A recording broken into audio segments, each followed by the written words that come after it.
tengo el gusto de presentarles a los panelistas que hoy nos acompañan en este panel, implicaciones laborales, financieras y culturales, resultado de la reforma al teletrabajo en México. Soy Esmeralda Araiza, embajadora y líder del comité organizador de la Red Teletrabajo México. Es un gusto para mí fungir como moderadora de este panel. Y comparto brevemente la enorme experiencia que tienen nuestros panelistas.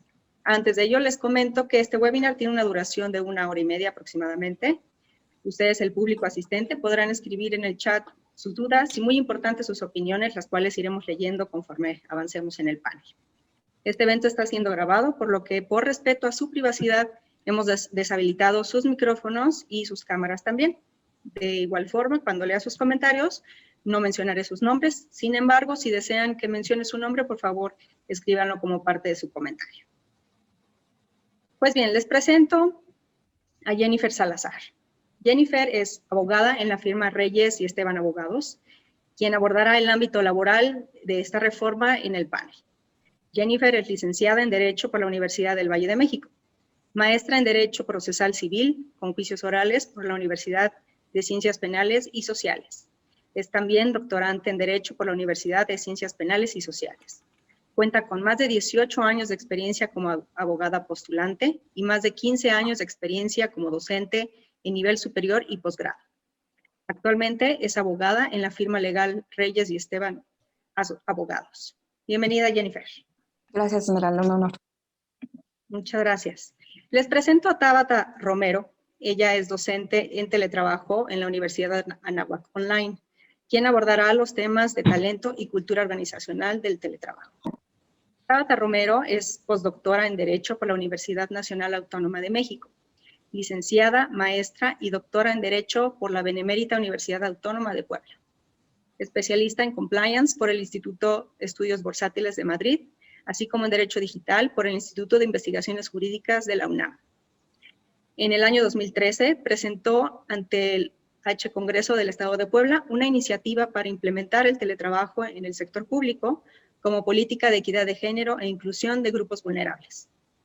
La doctora Romero es docente en teletrabajo en la Universidad Anáhuac Online. Asimismo, ha participado como conferencista y ponente en numerosos congresos nacionales e internacionales, al tiempo de impartir cátedras en diversas universidades de México. Muy bienvenida, Tabata. Gracias, un gusto estar con todos ustedes. Gracias, Tabata, el gusto es nuestro. Y finalmente, el hombre entre las mujeres, Héctor Reyes Salinas. Él es abogado especialista en Derecho Corporativo, Empresarial y Litigio, con 25 años de experiencia en estrategia legal corporativa, administración e implementación de mejores prácticas corporativas en empresas, en proyectos y apertura de nuevos negocios. Es licenciado en Derecho y cuenta con un doctorado en Derecho Civil con juicio oral por la Universidad de Ciencias Penales y Sociales, además de posgrados diversos en Derecho Tributario, Obligaciones y Contratos, así como en Derecho Mercantil por la Escuela Libre de Derecho. Ha sido director del Centro de Estudios Fiscales y Legislativos del Consejo Coordinador Empresarial y actualmente es director de la firma Reyes y Esteban Abogados.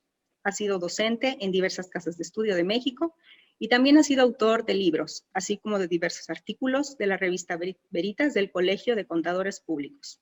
Muy bienvenido, Héctor. Muchas gracias. Muchas gracias a ustedes, nuestros panelistas especialistas, y bienvenidos sean todos ustedes que nos acompañan desde sus hogares u oficinas. Esperamos que este webinar, como todos los que preparamos en la Red Teletrabajo México, lo encuentren de gran utilidad. Y pues bueno, pues entremos directamente en materia. El 11 de enero se publicó en el Diario Oficial de la Federación el decreto por el que se reforma el artículo 311 y se adiciona el capítulo 7 bis de la Ley Federal del Trabajo en materia de teletrabajo. A poco más de un mes de su publicación, aún existen dudas en cuanto a su aplicabilidad y a las implicaciones tanto laborales como fiscales y financieras y de cultura organizacional. Y es por ello que hoy hemos invitado, como ustedes ya vieron, a este excelente panel de expertos para que nos ayuden a clarificar y esclarecer alguna de estas interrogantes.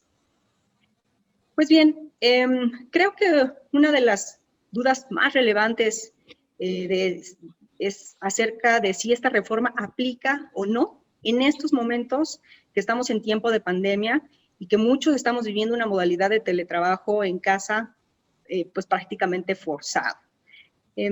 Jennifer, coméntanos, ¿aplica o no aplica esta reforma, esta ley? Claro, con mucho gusto, Esmeralda. Pues aquí es muy importante visualizar esta reforma y a partir de dos momentos. Una es en cuanto no teníamos, no contábamos con no contábamos con la reforma y por lo tanto, pues en esa situación, pues digamos que no era obligatorio, realmente no era obligatorio porque pues partimos de un caso fortuito y fuerza mayor, por lo tanto, pues no hay esa obligatoriedad. Sin embargo, decía, el segundo momento es a partir de esta reforma y ahora en esta específicamente situación, en estos momentos en los que estamos viviendo, con una reincorporación a la actividad laboral de forma parcial, en donde ya hay actividades presenciales, las que son consideradas esenciales, en este caso no será obligatorio.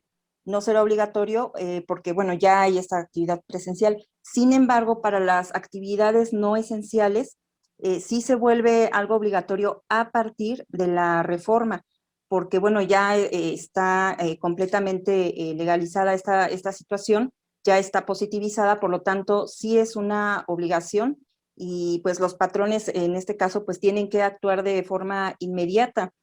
Más adelante pues lo platicaremos, pero pues sí debe de proporcionar a los empleados de una manera inmediata a partir de la reforma y si está en esta situación de no ser una actividad esencial, debe de otorgar los insumos, las herramientas y lo necesario para que se desarrolle la actividad laboral y pues digamos que prácticamente salen ganando ambas partes porque se va a incrementar la productividad si se hace de la manera correcta y conforme a la ley. Claro. Oye, y justamente comentabas un aspecto también muy importante, que es, entendemos entonces que ya efectivamente en cuanto esto se hace público, el 11 de enero ya es obligatorio, si es que aplica con todas estas condiciones que nos indica la ley, pero ¿qué plazo entonces tienen los patrones para cumplir con todas las obligaciones que precisamente se señala en esta normativa? Bien, es importante también mencionar que estas obligaciones no se vuelven retroactivas, es decir, es obligatorio para el patrón a partir de la reforma laboral, a partir del 12 de enero ya adquiere una obligatoriedad todas las disposiciones enmarcadas dentro de la Ley Federal del Trabajo en las diversas disposiciones que se reformaron, específicamente del segundo capítulo, ¿no? Del 12º, que es a partir del 330A al 330K. Y bueno, en este sentido, me preguntas qué plazo tienen los patrones para cumplir sus obligaciones. No se estipuló en la ley, realmente no hay un plazo. Sin embargo, les reitero, a partir de la entrada en vigor, ya es obligatorio para los patrones y para los empleados, bajo esta modalidad de teletrabajo, el dar cumplimiento a lo que marca la ley. Entonces, a partir del 12 de enero adquiere esta obligatoriedad y pues tanto para el empleador como para el empleado. Claro, porque la ley nos señala que tienen obligaciones tanto los patrones como los trabajadores y esto es muy importante que lo lean todos ustedes. Se encuentra en el Diario Oficial de la Federación. Con mucho gusto les podemos compartir el URL si no han tenido oportunidad de leerlo todavía. Qué bueno que nos comentas que estas obligaciones no son retroactivas, sin embargo, pues ya se tiene que cumplir, como bien comentas, en cuanto fue publicado, ¿no? Ahora, dentro de estas obligaciones que ya comentamos que tienen los patrones, una de las dudas también muy comunes que surge es qué tan necesario es que efectivamente se firme un contrato laboral, ya sea de forma colectiva o individual. Sí, es muy importante que se firme este contrato laboral. Les hablaba que esto parte de dos momentos, uno antes de la reforma y el posterior a la reforma. Antes de la reforma, pues estábamos ante una situación, mencionaba caso fortuito, fuerza mayor, una situación imprevisible que nos sorprendió a todos. Entonces, bajo esa situación, pues se entiende que adquiere una obligatoriedad fáctica porque tenemos que realizar las tareas laborales, las actividades laborales de esa manera o de esa manera, ¿no? No hay alternativa. Entonces, no da tiempo para celebrar un contrato laboral. Sin embargo, a partir de la reforma, ya es necesario celebrar el contrato laboral, sobre todo porque mencionábamos que hay actividades laborales consideradas como no esenciales, entonces todavía están bajo esta modalidad y hay quienes realmente han decidido optar por esta modalidad ya como su nueva normalidad y sabemos bien que de acuerdo a lo que estipula la Ley Federal del Trabajo, el patrón no puede estipular las condiciones de trabajo de forma unilateral.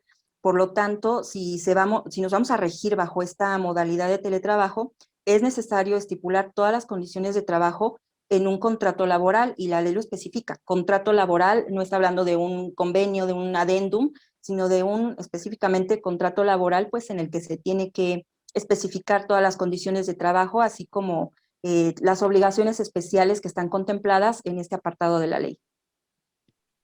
Qué importante es lo que nos mencionas, Jennifer, porque efectivamente se cree que con los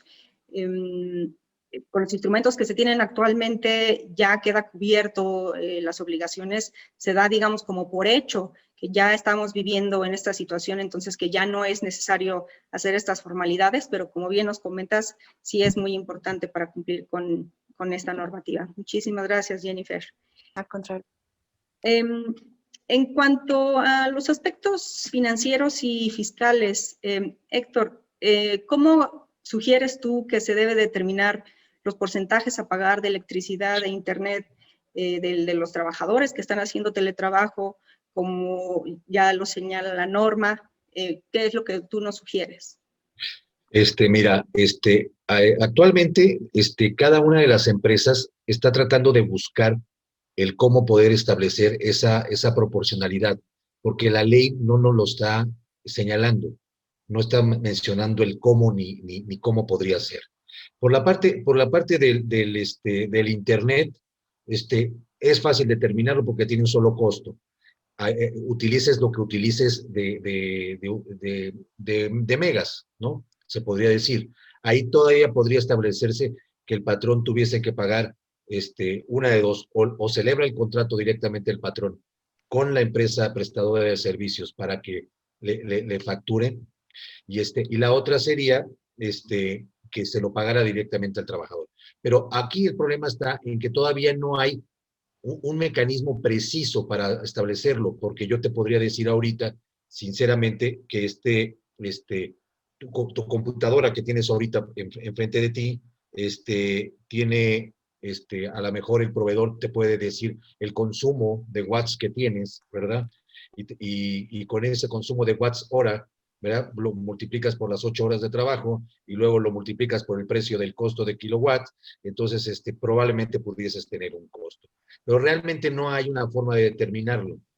Aquí va a haber muchas implicaciones porque hasta ahorita la Secretaría de Hacienda no ha sacado una regla miscelánea para establecer nada al respecto. El Seguro Social tampoco ha sacado ninguna reglamentación o algo que nos pudiese ayudar a poder determinar esa cantidad. Ahorita, por lo pronto, lo que se podría sugerir es establecer con el patrón, o sea, ahorita que mencionaba Jenny la firma de los contratos, como se tiene que firmar contrato por contrato ahorita, sería establecer ahí una cantidad que ambas partes acuerden, o sea, que pueden llegar a un convenio o un acuerdo en que, no sé, por decir algo, pague 200 pesos de luz y 200 pesos del otro, porque si lo vamos a determinar por porcentaje, pues no sabemos cuánto consumen, ¿no? Por ejemplo, en la casa de ustedes, que es aquí, ¿verdad? Pues a lo mejor usamos mucho el microondas, usamos mucho las lavadoras, todos tienen televisión,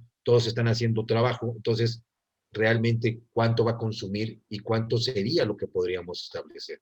Entonces realmente no hay un establecimiento. Es probable que haya muchos amparos ahorita al respecto, que muchas empresas se vayan al amparo por la cuestión de que no está determinada la proporcionalidad del servicio.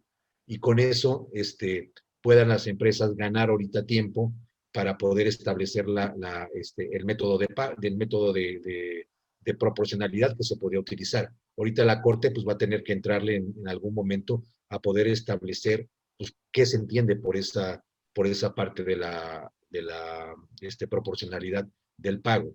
Entonces, realmente ahorita lo que nosotros recomendamos ahorita es tratar de llegar a un arreglo con los patrones porque tenemos que en algún momento evitar las inspecciones laborales y tener ya lista en la forma de demostrar o acreditar que se realizó el pago por el concepto que refiere la Ley Federal del Trabajo. Pero esto es algo bastante complejo, ¿no? Porque por un lado nos están diciendo que tenemos que cumplir ya con esta ley, con estos nuevos artículos, y por otro no nos dan una guía clara de cómo realizarlo. Y eso es por el lado del pago como tal. Pero por otro lado también tenemos, de hecho, una de las preguntas que nos están haciendo en estos momentos es ¿cómo se puede hacer deducible? Dado que pues actualmente estos gastos pues no están a nombre de la empresa, están más bien a nombre del trabajador, si es que efectivamente está su nombre, a veces está el nombre del dueño de la casa, si es que le están rentando. Entonces, ¿cómo las organizaciones lo pueden hacer deducible? Mira, la única forma que podemos hacerlo ahorita, porque vuelvo a lo mismo, no tenemos forma de acreditar, bueno, de establecer lo que diga la regla miscelánea o que vaya a establecer la Secretaría de Hacienda. Pero ahorita, por ejemplo, lo único que se puede hacer es pagarle al trabajador una cantidad, por eso decía yo acordarla con él, y pagar una cantidad o establecer un intermedio de que la empresa les pueda dar, al momento de hacer el recibo de salarial, al momento de hacer el timbrado, es irse al concepto de otros conceptos que no se consideran ingresos para los trabajadores. Es la clave 999. Ahí es donde tendríamos que establecer nosotros ese pago. Ahorita vuelvo a lo mismo, como no tenemos forma de determinarlo, pero sí tenemos que acreditar que lo pagamos, ¿sí? Aquí el problema está en que tenemos que dejarlo claro nosotros en el recibo al momento de timbrarlo para evitar que se pueda considerar como si fuera prestación, porque no es una prestación, es un instrumento de trabajo lo que estamos haciendo, lo que vamos a otorgar es un instrumento de trabajo. Entonces, puede existir que haya la confusión, y si no lo ponen bajo este concepto y sobre esta clave 999, puede hacer que se pueda entender que lo estamos dando como una prestación adicional. Y entonces sí, ahí afecta a todos. ¿Por qué? Porque le afectaría al trabajador y le afectaría a la empresa. ¿Por qué? Porque se tendría que sumar a lo que se genera por IMSS y a lo que se genera por de ISR. Entonces, para evitar que se considere como una prestación, tendría que ser bajo esa clave. Y ahorita, por lo pronto, lo único que podemos hacer como empresa es llegar a un convenio con los trabajadores de te voy a pagar tanto, no sé, por decir, vamos a poner un número, 300 pesos de luz y 300 pesos de internet. Eso, dejarlo establecido en el contrato para que nosotros podamos acreditar a la Secretaría de Hacienda que pagamos lo que estaba acordado en el contrato de trabajo. Mientras vemos qué va a sacar la Secretaría de Hacienda. De todas maneras, entraría como gasto de la empresa al momento que lo estamos metiendo en nómina y lo estamos pagando como nómina. Entonces, ahí lo podríamos dejar así. Claro, y lo importante además realizarlo, aunque no está completamente claro cómo debe de ser esto, sí realizarlo, porque de otra forma entonces estarían incumpliendo con esta obligación y esto puede traer obviamente sanciones a futuro y es lo que precisamente no queremos. Muchísimas gracias, Héctor, por respondernos estas dudas. Tabata, en cuanto, hemos ya comentado mucho del contrato al que hace referencia el artículo 330b en esta reforma. Y de hecho se tiene, en este mismo artículo se señala que se debe detallar la duración y distribución de horario, pero a ver, para los puestos de teletrabajo en donde los resultados pues en realidad deben de ser más importantes que las mismas horas trabajadas, pues desde el punto de vista organizacional, ¿cómo sugieres que se deben de llevar a cabo estos registros del horario laboral? Fíjate, Esmeralda, que esto que tú preguntas está muy relacionado con el tema de la desconexión digital.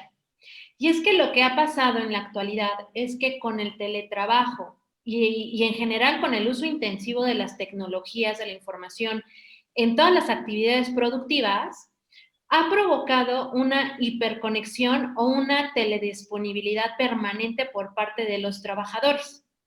Estas condiciones han provocado como nuevas enfermedades o nuevos padecimientos como el tecnoestrés, la nomofobia, el síndrome del quemado, etcétera, ¿no?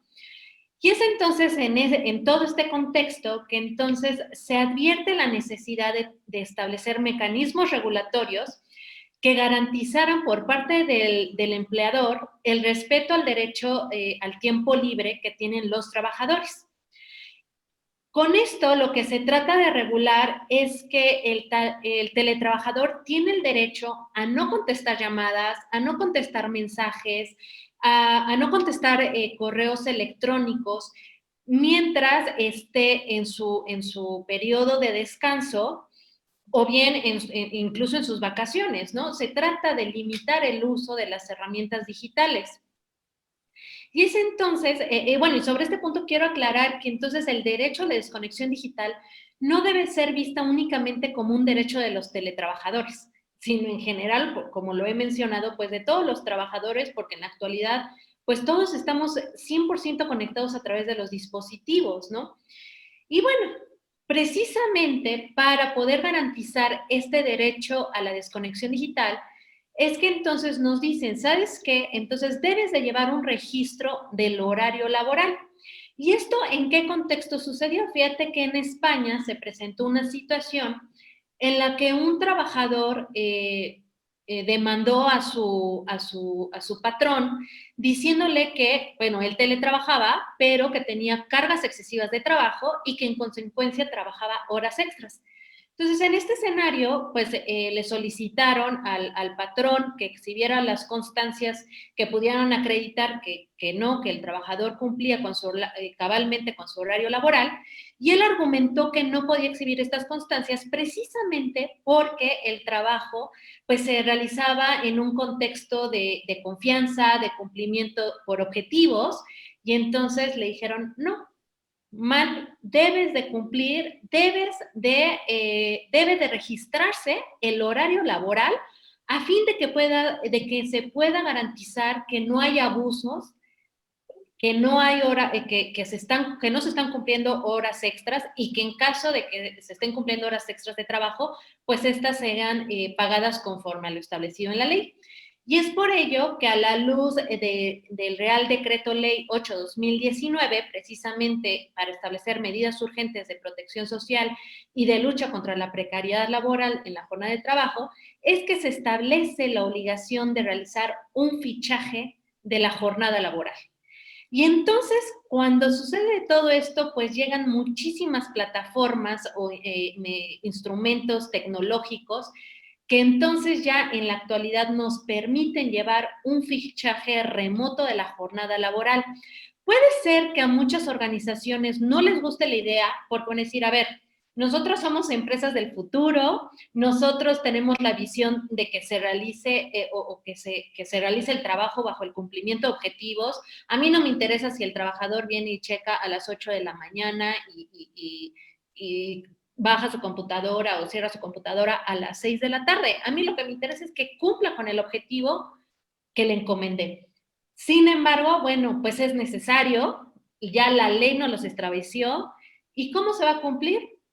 En el teletrabajo, pues a través de estas soluciones de fichaje laboral vía remota.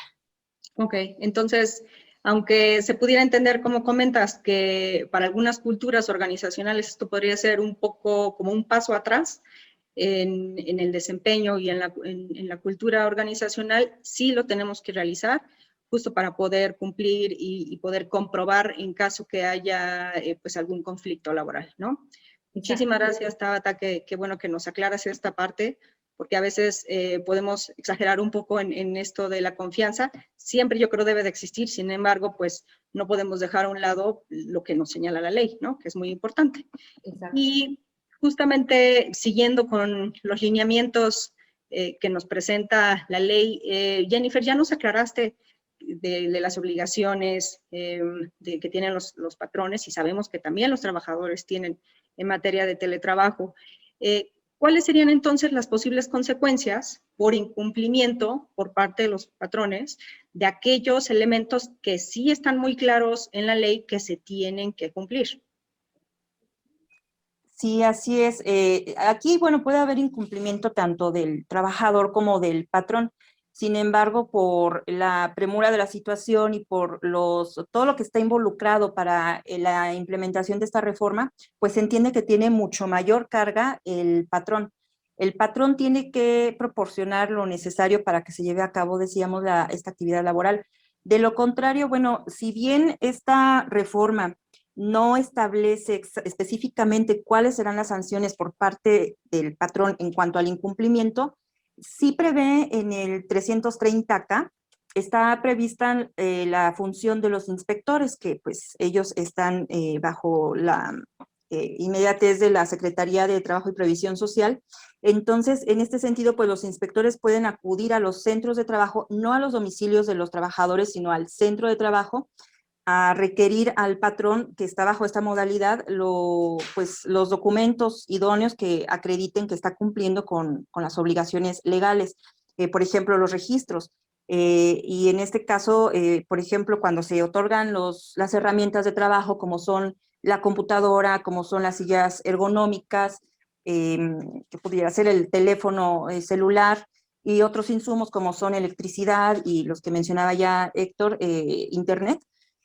Todo esto lo tiene que acreditar el patrón cuando vaya el inspector, ya que si no acredita que se está cumpliendo con esta formalidad que establece la ley, pues será acreedor a las sanciones que ya vienen estipuladas antes de la reforma, que ya están estipuladas en la Ley Federal del Trabajo por el incumplimiento a obligaciones patronales y que pues pueden llegar hasta los 500,000 pesos e incluso pues podría dar lugar a una terminación de la sociedad. Entonces, por eso es que sí es muy importante que, pues, que se apeguen a la ley y que pues lleven de inmediato un registro de los insumos que se están proporcionando, y pues si se va a continuar con esta modalidad, también que se celebren los contratos correspondientes para que esté todo en apego a la ley, y en caso de que ocurra esto, una inspección, pues no sean acreedores a una multa, ¿no? Eso es lo que pues de forma inmediata, pues son las sanciones económicas que ya están previstas en la Ley Federal del Trabajo. Oye, ¿y podría suceder que terminando la pandemia, que muchos probablemente van a regresar a las oficinas, si no se llevaron a cabo estas obligaciones por parte de los patrones que comenta la ley, al llegar un inspector y que solicitara la comprobación de que se llevaron a cabo estas obligaciones por parte del patrón, en caso que no se hayan llevado a cabo, pero que ya estén trabajando en sitio, de todos modos se podrían hacer acreedores a estas sanciones por haber incumplido durante el plazo que hayan estado todavía haciendo teletrabajo? Si ya una vez implementada la reforma, sí debieron haber proporcionado las herramientas y los insumos necesarios. Si fue previo a la reforma, pues definitivamente no aplica la retroactividad. Sin embargo, si lo que me planteas es que una vez que se entra en vigor la reforma, hicieron teletrabajo, pero ya regresan a la forma presencial, bueno, pues ya en ese momento, en ese plazo, el trabajador tuvo que haber, tal vez acudido a la Procuraduría Federal del Trabajo o dar aviso a las autoridades correspondientes, ya que de lo contrario, pues, ¿cómo se va a acreditar el que existió una relación laboral bajo esta modalidad del teletrabajo? Sería muy difícil. E incluso la ley también lo que está contemplando la reforma es la regresión a la modalidad. Esto quiere decir que una vez que, bueno, estamos bajo la modalidad del trabajo, si así se amerita, si así se conviene también y la situación, las circunstancias lo permiten, se puede regresar a la modalidad presencial y viceversa. De la presencial también se puede nuevamente asumir la modalidad de teletrabajo e incluso alternar una con otra. Claro, yo creo que esto es importante también, tanto para los patrones como para los trabajadores, saber que efectivamente, si en estos momentos se están haciendo teletrabajo, hay esa reversibilidad que en algún momento puede pasar y que, por supuesto, como bien lo comentas, pues tiene que ser de un acuerdo mutuo. Eso también ya es importante comentarlo. Muchísimas gracias, Jennifer.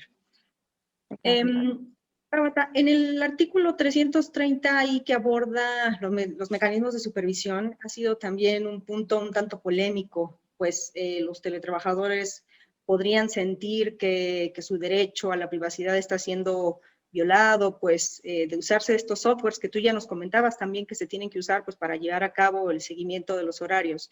Y si además estos softwares hacen un monitoreo de la actividad que está realizando el trabajador y entonces el patrón ahora podría tener un acceso pues 100% libre a lo que está viendo, a lo que está realizando el teletrabajador. ¿Tú consideras que es así o cómo deberían de ser los mecanismos de supervisión pues para que no se consideren violatorios de los derechos a la privacidad del teletrabajador? Sí, Esmeralda. Creo que en este sentido, lo primero que debemos de tener claro es que no todo trabajo es teletrabajable, ni todo trabajador puede ser teletrabajador. Es decir, no porque ahorita esté la reforma, y sí es cierto, ahorita estamos en una situación de pandemia, pero ya hablando en una cuestión normal, vamos, no, a muchos les va a encantar la idea de voy a trabajar desde mi casa, no. O sea, la medida no es para todos. ¿Por qué? Porque es muy importante en función de las actividades que realizas y en función de los perfiles de cada puesto. Y es por eso que entonces, en un escenario ideal de teletrabajo, no debería de haber una supervisión directa, porque como bien lo mencionaste hace un momento, en realidad, en el teletrabajo, los resultados se miden en función del cumplimiento de objetivos.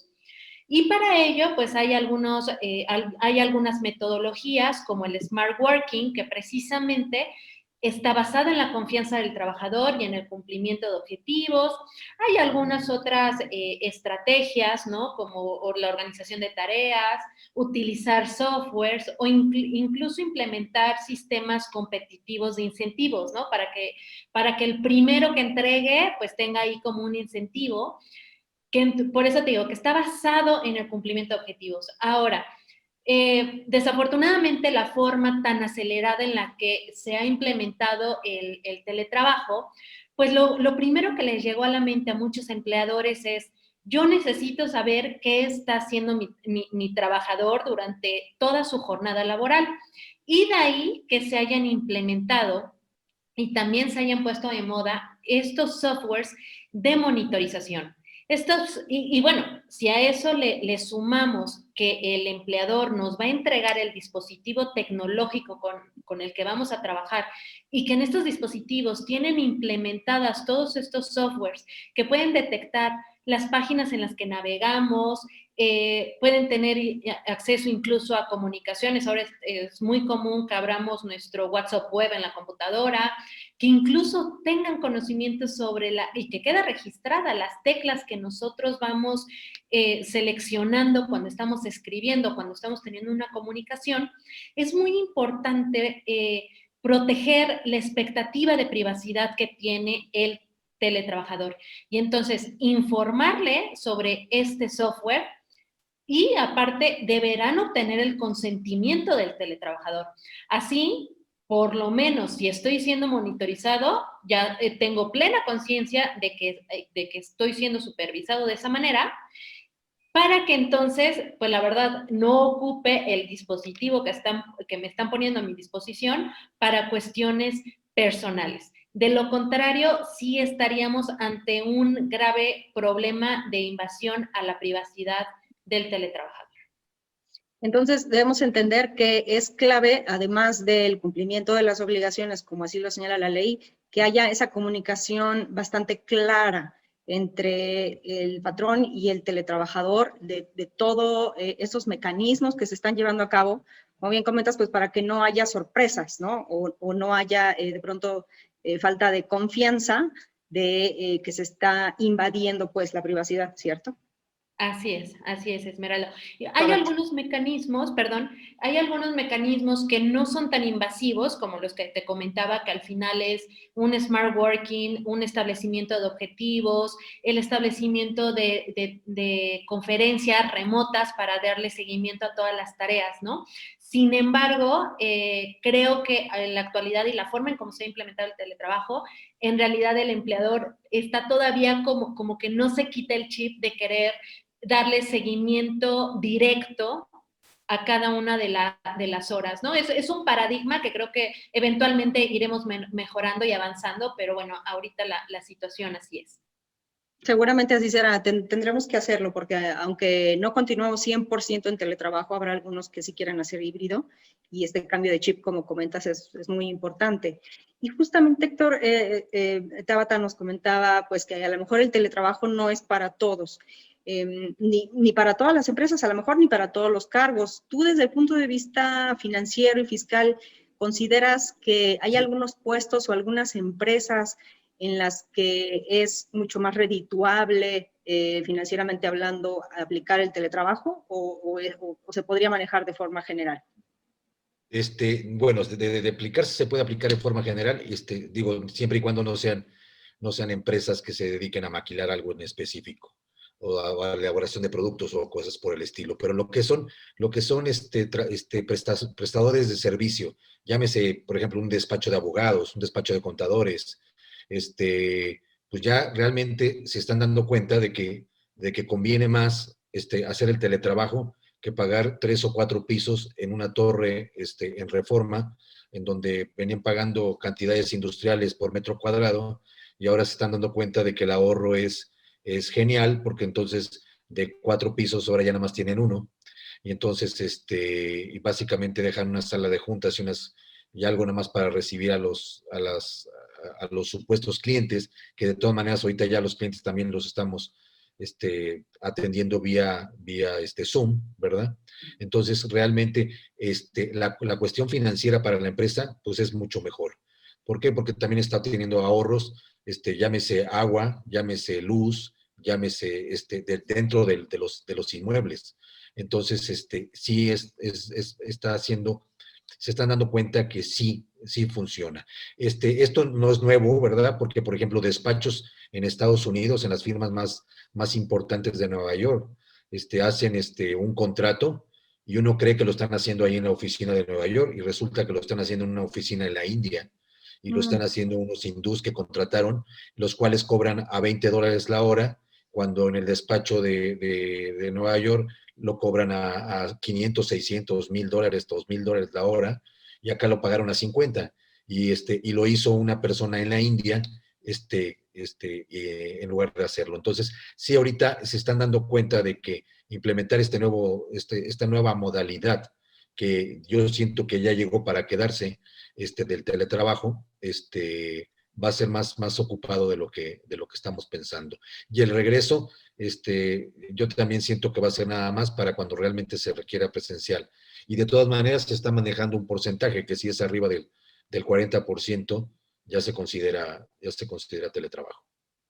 Exacto. Entonces, entendemos que, bueno, hay algunas empresas, como por ejemplo las maquiladoras, que efectivamente pues, no pueden hacer teletrabajo porque no pueden llevarse las máquinas a casa, pero habrá algunos otros giros, como bien nos comentas, pues a lo mejor los de servicios, un poco más tecnológicos, un poco más donde el talento intelectual, que es el que, como dices, pues se puede trasladar no solamente a diferentes partes de una misma ciudad, sino inclusive en otros países, y pues ojalá que efectivamente los empresarios pues puedan aprovechar estos ahorros, ¿no? Qué bueno que lo comentas. Muchísimas gracias, Héctor. Y bien, pues entrando ya una parte mucho más proactiva en cuanto a sus sugerencias, es muy importante también dejar pues estos takeaways o estas recomendaciones de acción. El reto que enfrentan patrones y trabajadores es enorme, independientemente que ya llevamos casi un año haciendo teletrabajo. Pero, Tabata, ¿qué pueden hacer las empresas para adoptar el teletrabajo de forma exitosa en términos de cultura organizacional? ¿Hay algunas habilidades o capabilities que tú sugieras que las organizaciones deberían de fomentar en su personal pues, para sacar el máximo provecho del teletrabajo? Sí, Esmeralda. Y fíjate que nosotros en el diplomado de teletrabajo, específicamente en el módulo de implementación del teletrabajo que damos en la Universidad Anáhuac Online, es precisamente abordamos este tema. Ya tenemos la legislación, aunque la legislación se publicó a inicios de este año, ya venían proyectos incipientes Y bueno, aparte, pues no podemos olvidar que ya había estado regulada, ¿no? Entonces, bueno, eventualmente el teletrabajo era algo que se iba a convertir en una realidad, ¿no? Y bajo esa visión es que entonces, precisamente en este diplomado que te comento, establecimos un módulo de cómo implementar el teletrabajo. Y bueno, este modelo o esta metodología de implementación del teletrabajo está sustentado como en 3 pilares fundamentales. El primero es que debe establecerse una política de teletrabajo. La alta dirección, los líderes, los gerentes deben de estar conscientes sobre los alcances, los beneficios que va a sugerir implementar el teletrabajo. Y es entonces que deberá sensibilizar a todo el equipo de teletrabajo para entonces establecer un manual, coordinar un proyecto, integrar incluso un equipo multidisciplinario que le esté dando seguimiento a todos los objetivos que se persiguen y al cumplimiento de los mismos. Evaluar si nuestra organización cuenta con los elementos jurídicos, tecnológicos y organizacionales para llevar a buen puerto esta política de teletrabajo. Implementar una prueba piloto en aproximadamente de 4 a 6 meses para después hacer una evaluación y en su caso realizar ajustes al modelo. Ahora, una vez que ya tenemos este programa de teletrabajo, ya tenemos sensibilizado a la alta dirección y al personal, entonces debemos de irnos con una gestión del cambio, ¿no?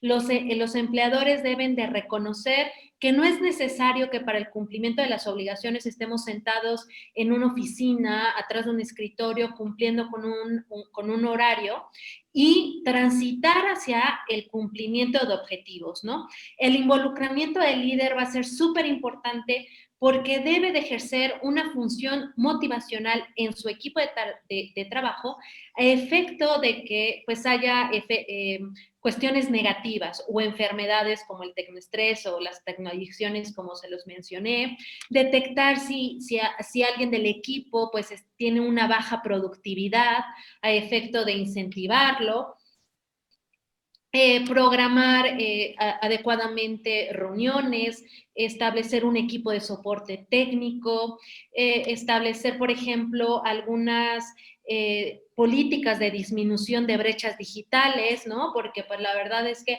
no todos somos como tan expertos en las tecnologías, entonces es importante que se capacite al personal para eliminar todas estas brechas e incluso promover algunas experiencias que desarrollen vínculos entre los trabajadores y sus relaciones con la organización, ¿no? Para que tengamos mejores resultados. Todo esto es lo que deberá hacer desde una cultura organizacional.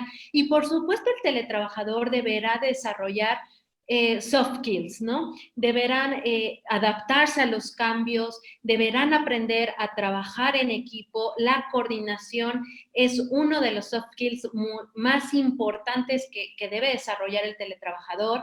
Debe aprender ahora a resolver problemas complejos. La verdad es que la nueva tendencia, el uso de la tecnología, pues hace que quizás algunos trabajos automatizados vayan siendo desplazados. Entonces, por eso los teletrabajadores deben de tener esa capacidad de resolución de problemas complejos, un pensamiento crítico, creativo, de coordinación, de colaboración, inteligencia emocional y sobre todo capacidad en la toma de decisiones. Al ya no estar en nuestros centros de trabajo, ya no va a ser tan fácil pues estarle haciendo una llamada a nuestro empleador diciéndole, oye, está bien si hago esto. No, ya el teletrabajador deberá desarrollar esa capacidad, ¿no? Y entonces estos 3 pilares fundamentales serán los que lleven a buen término una política de teletrabajo que va un poquito más, un pasito adelante de lo que establece la norma. Evidentemente ahora con esta nueva legislación, pues debemos de establecer un equipo multidisciplinario que esté observando en todo momento que se cumplan con todas las disposiciones establecidas en la norma. Pero desde el ámbito organizacional, estos 3 puntos son los que nosotros hemos considerado como elementales para cumplir con el objetivo del teletrabajo. y que son sumamente relevantes porque además nos agarró de sorpresa el teletrabajo.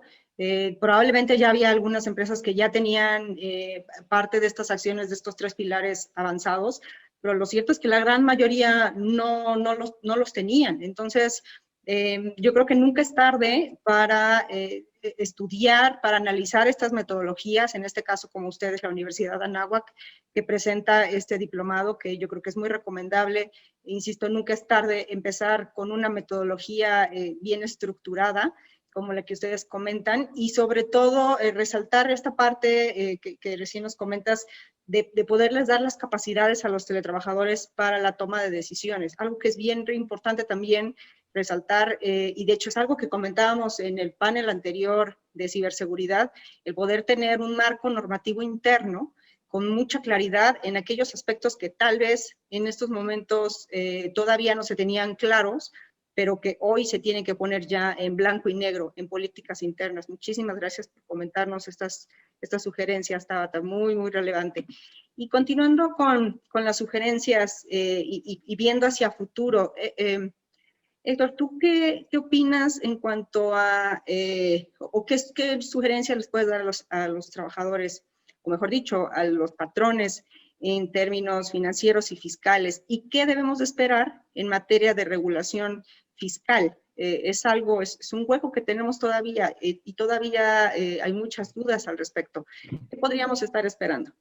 Mira, yo considero que no tarda la Secretaría de Hacienda en tratar de sacar algún tipo de reglamentación vía miscelánea, en donde establezca cuáles van a ser los parámetros que va a tener que tener esto, porque, pues mira, desafortunadamente estamos en un país en donde tanto hay gente buena como hay gente mala. Hay gente que factura falsa, hay gente que factura bien. Entonces, pueden hasta aprovechar este mecanismo para pagarles de más a los trabajadores sin que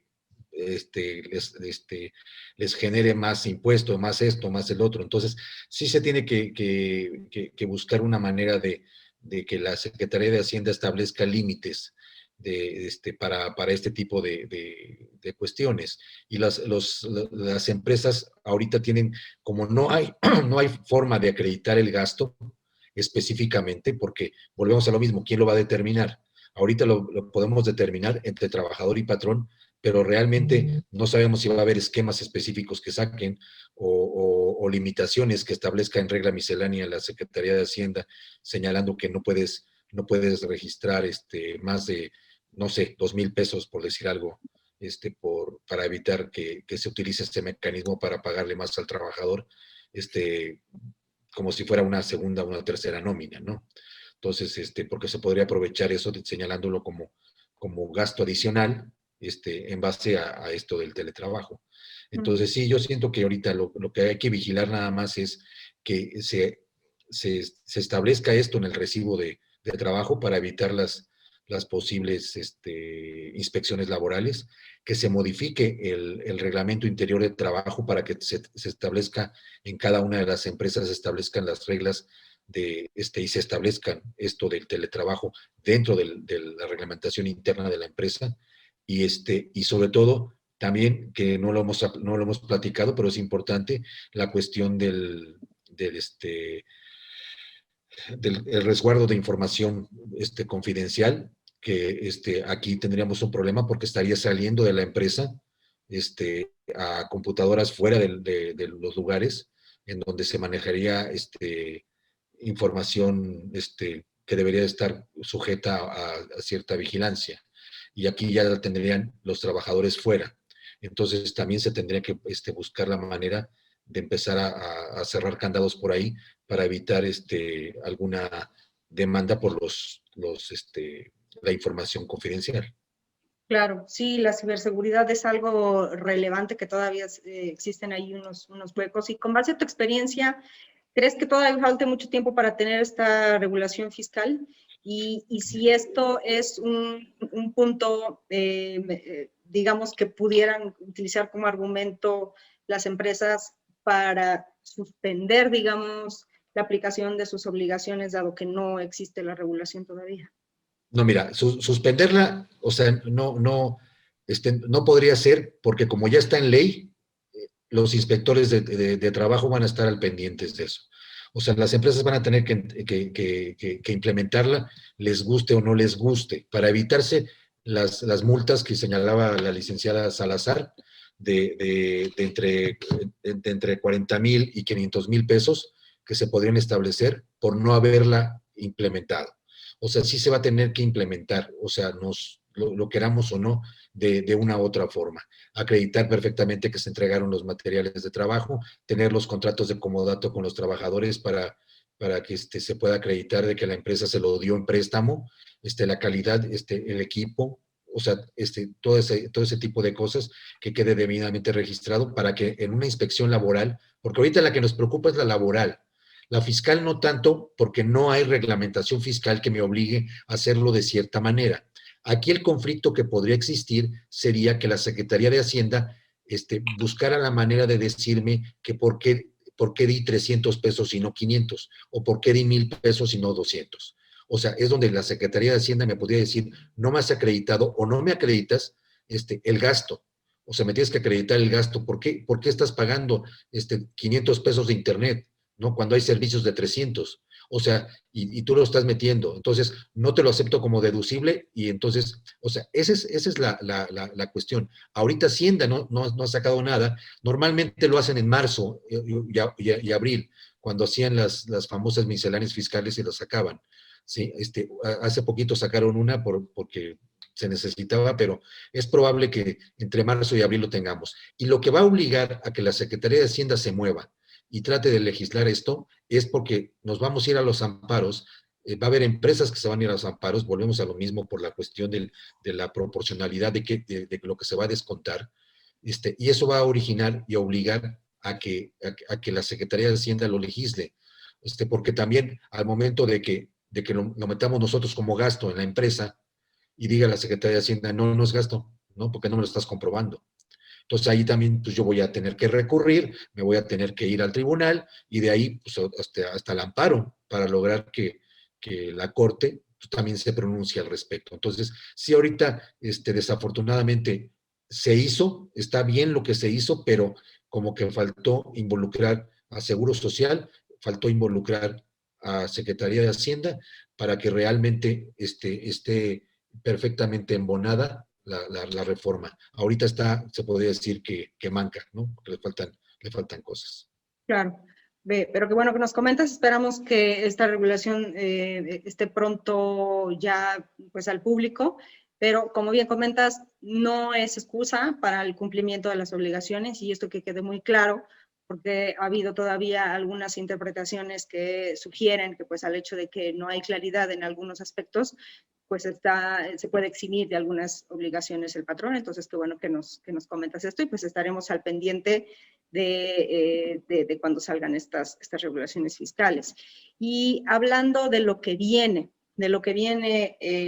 Jennifer, y esto seguido a otra gran polémica que ha surgido en cuanto a los riesgos y los accidentes de trabajo, que si se considera, que no se considera enfermedad de trabajo en el teletrabajo, si los riesgos psicosociales van a incrementar, etcétera. ¿Qué sigue en materia regulatoria en este aspecto laboral? ¿Qué debemos de esperar? Bueno, de esperar, tenemos que esperar a la norma oficial mexicana que está prevista a partir de la entrada en vigor de la reforma que fue del 12 de enero. En el segundo transitorio se estipula que se tienen 18 meses para implementar esta norma oficial mexicana, precisamente en donde se van a abordar los aspectos de seguridad y salud del trabajador, entre otros.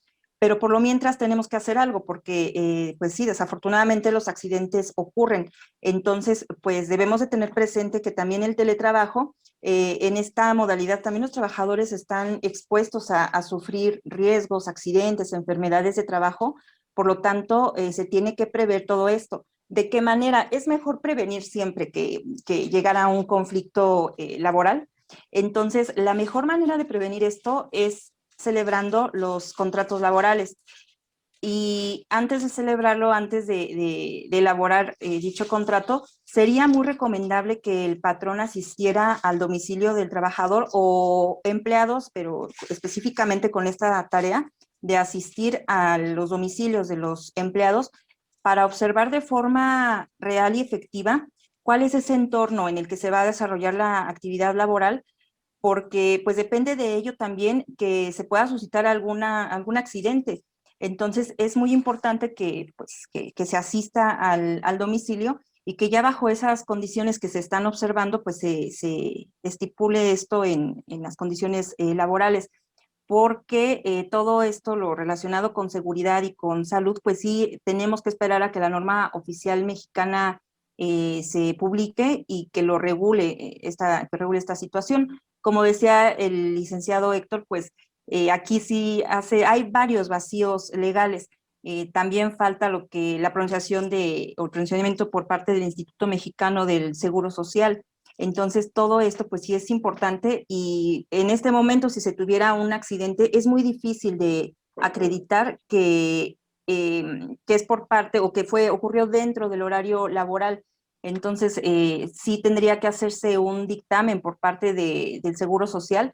Por eso, pues es mejor, decía nuevamente, ¿no? Prevenirlo, porque pues vamos a tener que redefinir qué son los riesgos de trabajo bajo esta modalidad y establecer así pues condiciones también, incluso hasta del mobiliario, de los espacios de trabajo, para evitar estos accidentes, las enfermedades de trabajo, por ejemplo, por una mala postura, por una mala iluminación, un mueble mal colocado, algún desperfecto en la instalación eléctrica. Todo esto es mucho mejor prevenirlo, asentar las condiciones en las que se está llevando a cabo la actividad en el contrato de trabajo.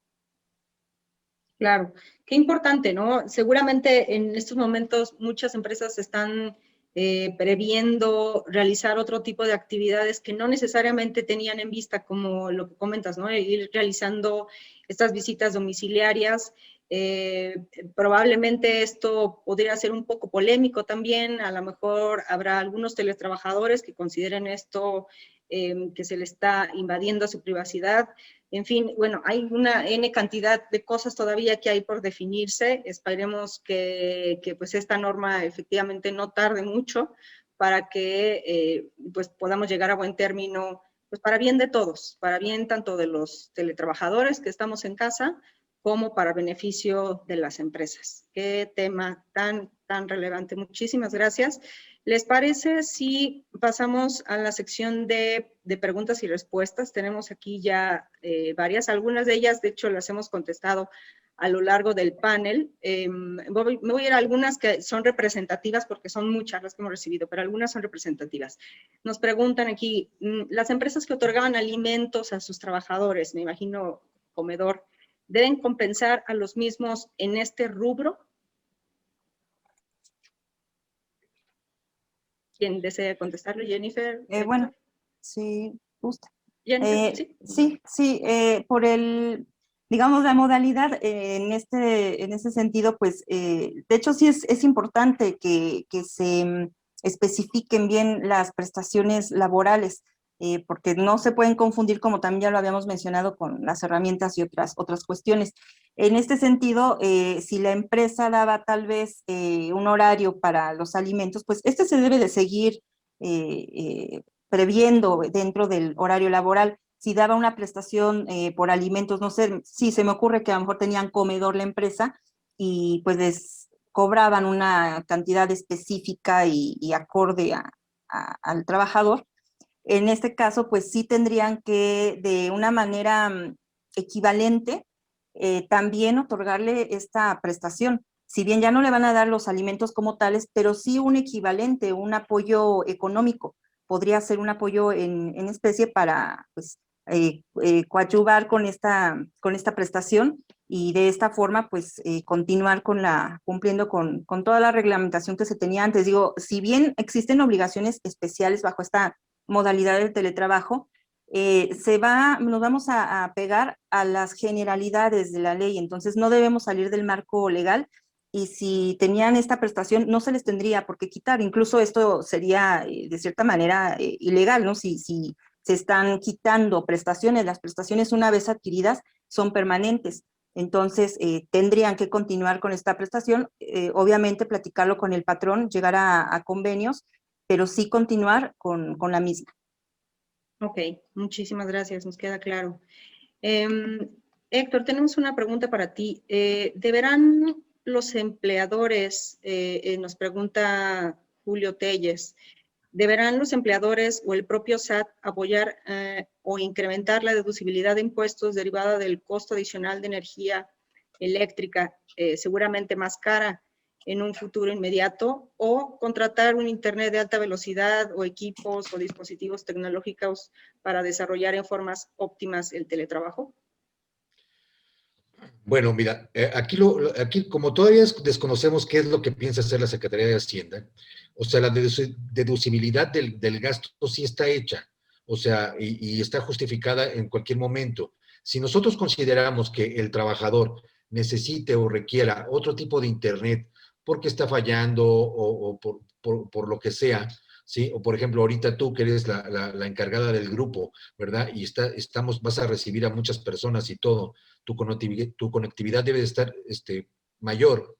Entonces, necesitas uno de mayor, o sea, de 150, 250 o el más alto que exista. De todas maneras, para la empresa va a ser gasto que es recuperable, o sea, que se puede deducir como gasto, como tal. Entonces, yo no creo que haya problema aquí. Aquí el problema está en que como es la capacidad que tengan las empresas para poder contratar, porque aquí tenemos el problema está que para que tú no tengas el letrerito de que tu conexión es inestable y todo este tipo de cosas, pues no debes de tener cierto internet. Y entonces, si yo te voy a pagar el servicio de internet, a lo mejor tengo que pagar, no sé, 500 pesos adicionales mensuales para ti. Pero si tengo 100 trabajadores, esos 500 pesos se vuelven una cantidad brutal, mensual, que vamos a tener adicional. Probablemente a lo mejor la pueda compensar yo si vaciamos oficinas y si dejamos pisos de renta, a lo mejor por ahí lo pueda yo compensar, pero realmente eso es un gasto que vamos a tener y que de todas maneras, o sea, lo podemos hacer deducible, de eso no tenemos o sea, no va a ser difícil para poderlo meter como gasto. Y de todas maneras, podríamos a lo mejor para ciertos trabajadores hacer el contrato nosotros directamente y a lo mejor las mismas empresas van y se los instalan en su casa. O sea, para los que realmente sea muy, muy importante. Aquí el problema está en que, ¿cómo vamos a poner? No sé si la licenciada Romero sepa si hay algún programa específico que nos permita, separar, ¿no? Los gigas, ¿no? En un módem, ¿no? Pero si activamos el módem, pues puede entrar toda la familia en ese módem. Entonces, la utilización y el costo, o sea, sería de todas maneras pagado por la empresa. Entonces, son muchas cosas que se tienen que cuidar. Pero yo siento que el gasto como tal, sigue siendo como si fuera un gasto de herramienta de trabajo. Muchas gracias, Héctor. Tabata, ¿qué opinas al respecto? Sí, creo que en este punto realmente es un gran desafío, porque efectivamente, imagínate que vamos a pagarle a un trabajador por una conexión a internet, pero a ver, ¿y cuántos megas utilizaste tú y cuántos utilizaste para ver Netflix y cuántos utilizaron tus hijos para entrar a sus clases? O sea, realmente va a ser un tema que finalmente creo que va a establecerse después en una regulación especial y que bien, yo creo que lo que van a hacer va a ser topar un monto de deducibilidad. O sea, le van a decir al empleador, ¿sabes qué? Tú por cada trabajador o teletrabajador vas a poder deducir hasta tanto monto. Y sobre ese monto se va a ir el patrón, el empleador, para pagarle al trabajador el monto que corresponda. Ahora, habrá que ver si esos montos alcanzan precisamente para una conectividad eficiente, megas adecuados. Seguramente les ha pasado que en sus casas de repente les llega el recibo de luz de un monto y al siguiente mes, cuando fue Navidad, se va al triple. Entonces, habría que valorar después si esos montos que en su momento la autoridad tope sean suficientes para lo que se le necesita pagar al empleador, al trabajador, perdón, porque si no, ahí vamos a estar en graves problemas. Pero eso se va a establecer hasta la regulación específica. Invariablemente creo que el patrón lo va a hacer en función de esos topes que establezca la autoridad.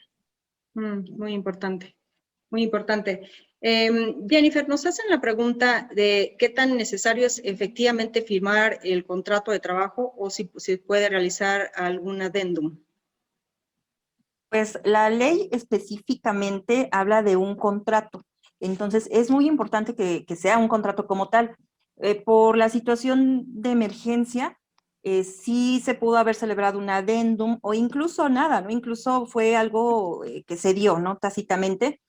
Sin embargo, en este momento sí sería necesario un contrato, porque sí existe la situación de que, bueno, ya estamos en esta modalidad y continuamos sin poder asistir al centro de trabajo de forma presencial y ya estoy bajo esa modalidad, ¿no? Entonces, ¿ahora qué hacemos? Aquí quien tiene la obligación también de manifestar los insumos que le han sido proporcionados, porque tal vez ya les otorgaron computadora, impresora y demás. Entonces, esta obligación de manifestar los insumos, pues es del trabajador. El patrón lo que tiene que hacer es un registro de los insumos que está proporcionando y como comentaban hace un momento, también hacerle firmar al trabajador una carta responsiva, un contrato de comodato para el uso de estas herramientas e insumos. Y si es necesario el contrato, digo, si no se hace de esa manera, sí por lo menos te tienen que estipular las condiciones bajo un convenio o un adendum. Lo que la ley refiere específicamente es un contrato. Digo, la ley muchas veces se sujeta a esta interpretación que muy seguramente más adelante tendremos conflictos laborales llevados ante tribunales federales y seguramente llegaremos a tener jurisprudencia que solvente todas estas carencias legales y que cubra con esos huecos, esos vacíos que nos está dejando la ley y que probablemente también nos vaya a arrojar la norma oficial mexicana de la que estamos en espera. Pero sí muy recomendable que se firme un contrato e incluso que en este contrato se prevengan los mecanismos de seguridad, el código de ética, un aviso de privacidad ahora toma también muchísima relevancia por los puntos que han mencionado mis compañeros panelistas. Muy recomendable la firma de un contrato y pues si es asistido obviamente de un departamento legal, de un bufete de abogados, pues es mucho mejor porque vamos a estar blindando nuestra seguridad jurídica, esta certeza tanto el patrón como el trabajador. Muy importante, Jennifer. Y esto viene a colación justo en un momento en este panel que hemos llegado al momento de las cortesías. Como ya es costumbre en los webinars de la Red Teletrabajo México, nuestros panelistas, en este caso uno de nuestros panelistas, desea otorgar cortesías y beneficios a ustedes, que nuestro público asistente, por su atención. Y pues como ustedes ya saben, también nuestro propósito en la red Teletrabajo es facilitar la próspera adopción de esta modalidad del teletrabajo, pues además de fomentar el networking de negocios. Y nuestra panelista Jennifer Salazar, por parte de la firma Reyes y Esteban Abogados, desea otorgar 3 asesorías personalizadas en el ámbito laboral sin costo para hacerse ustedes acreedores a estas cortesías. Únicamente es importante responder la encuesta de satisfacción que les vamos a estar enviando. Terminando este panel van a estar recibiendo este correo electrónico. Por favor, chequen que no se vaya a la bandeja de spam. Si es así, revisen. No, a lo mucho 1 hora les debe de estar llegando este correo electrónico para que ustedes en sus empresas o en sus organizaciones puedan hacerse acreedores a una de estas 3 cortesías que, Jennifer, te agradecemos mucho que nos des estas cortesías. Pues para justamente poder aprovechar el conocimiento, la experiencia que tienen ustedes y que en estos momentos, como ya lo hemos dicho, puede todavía haber algunas lagunas, algunas de interpretación que pues ya no debe de existir, justamente porque existen estas obligaciones y estas sanciones que se pueden hacer acreedoras las organizaciones. Entonces, te agradecemos muchísimo, Jennifer, que nos des estas cortesías. Y pues ha llegado la hora de darles las gracias a cada uno de ustedes, nuestros panelistas invitados. Todavía tenemos algunas preguntas, probablemente todavía tenemos algunos minutos. Sí, todavía tenemos un par de minutos para hacer algunas par de preguntas más. Permítanme por aquí, híjoles, que son muchísimas, pero bueno. Voy a mencionar una que es un caso. Que de hecho yo creo que este es bastante común. Dice, un trabajador trabajando en oficina no tenía hora de salida y desde que firmó contrato se lo hicieron saber. Con la reforma cambia respecto al horario laboral en modalidad de teletrabajo. A veces trabaja hasta la 1 a.m. o más, argumentando que tiene que entregar el trabajo que se le solicita. Me imagino aquí que la pregunta es, bueno, ¿qué se debe de hacer en estos casos? Es decir, cuando se ha excedido el término del horario laboral, si esto se debe de permitir, si no se debe de permitir y cómo se debe de llevar a cabo.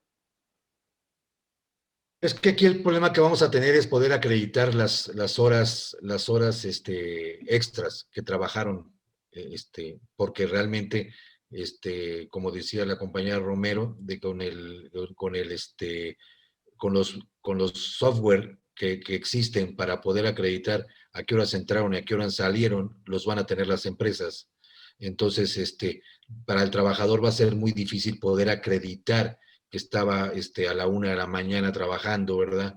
Y aquí el problema está también que, pues es que depende del tipo de trabajo que tengan. Hay mucha gente que le encanta estar desvelado y trabajar en la noche y se ponen a trabajar de más, ¿no? Entonces, digo, todos, o sea, va a ser un poquito complicado que lo puedan acreditar. Aquí sería la cuestión de, a lo mejor con algún tipo de sistema que tuviese la empresa en donde tuvieran que entrar a trabajar a una plataforma y que pudieran desconectar la plataforma, pues ahí sí podría ser. Pero si es trabajo individual de creación dentro de una computadora de PC de casa, bueno, de las portátiles, sería muy difícil poder probar a qué horas entró y a qué horas salió, ¿no? Porque también se pueden modificar los relojes de las computadoras. Híjole, es que hay tanta...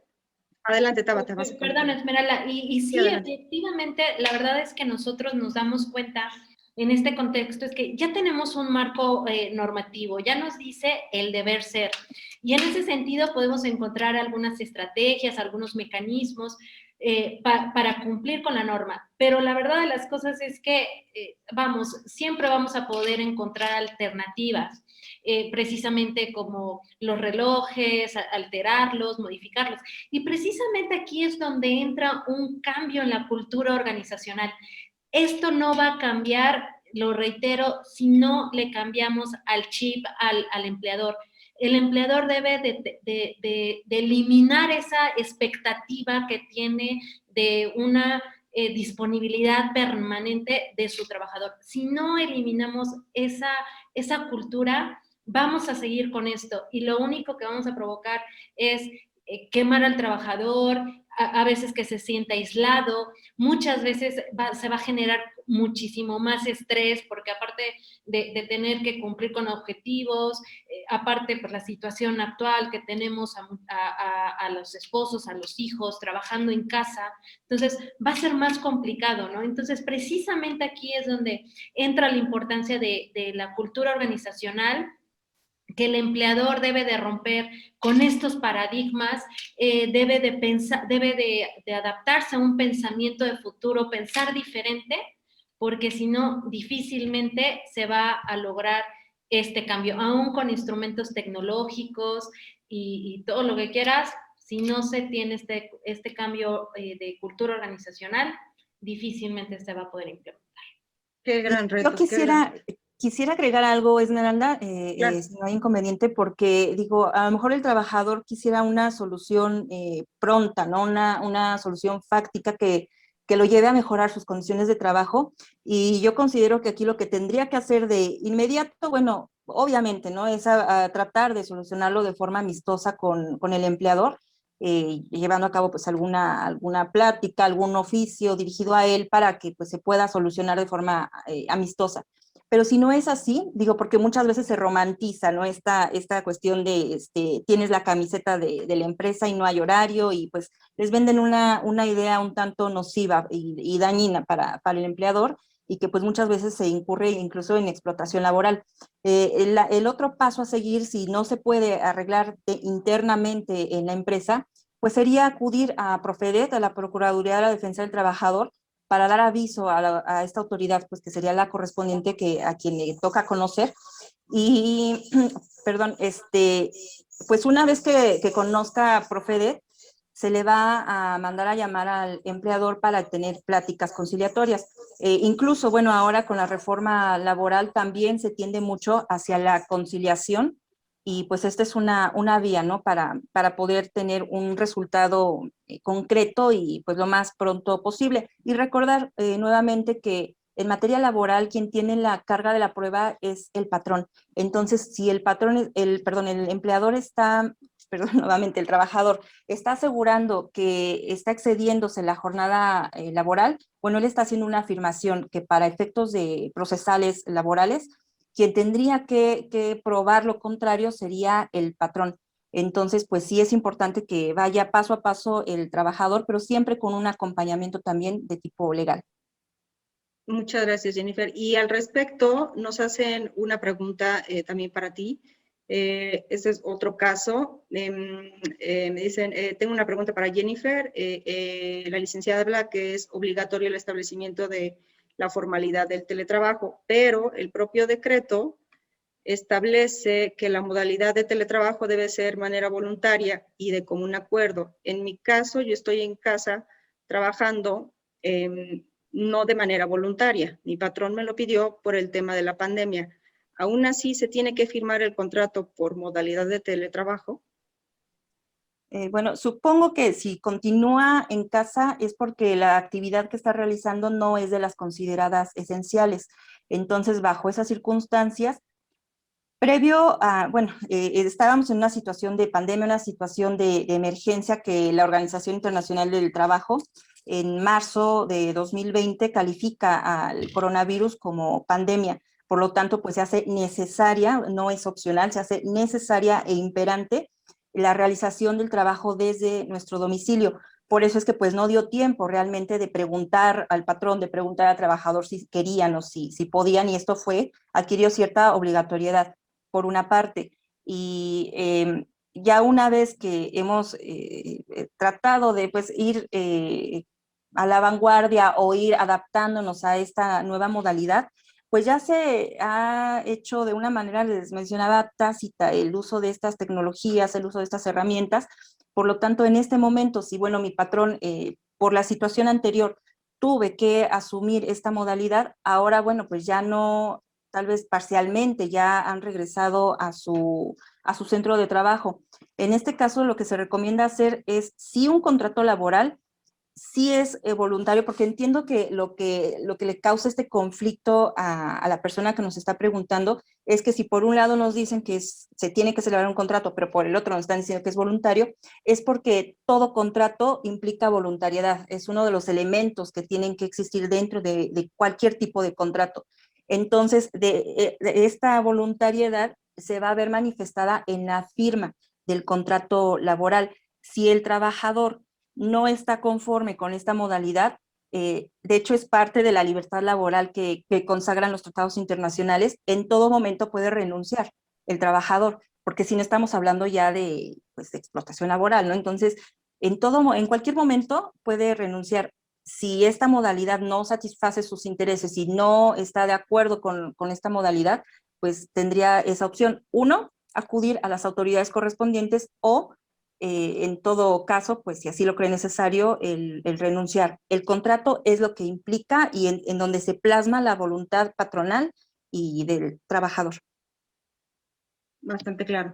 Muchísimas gracias, Jennifer. Y bueno, antes de cerrar, me comentan también que por parte de la NAWAC, una de las cortesías que nos están ofreciendo es un descuento especial. Muchas gracias, los vamos a incluir en el correo electrónico que, como les comentaba, en cuanto terminemos este panel, les vamos a enviar a ustedes que se registraron y que nos están otorgando su tiempo en agradecimiento. Muchísimas gracias a la Universidad de Anáhuac. Y muchísimas gracias, Jennifer Salazar, muchísimas gracias, Héctor Reyes, muchísimas gracias, Tabata Romero. No, al contrario. Gracias. Al contrario, un honor, Esmeralda, gracias. Gracias.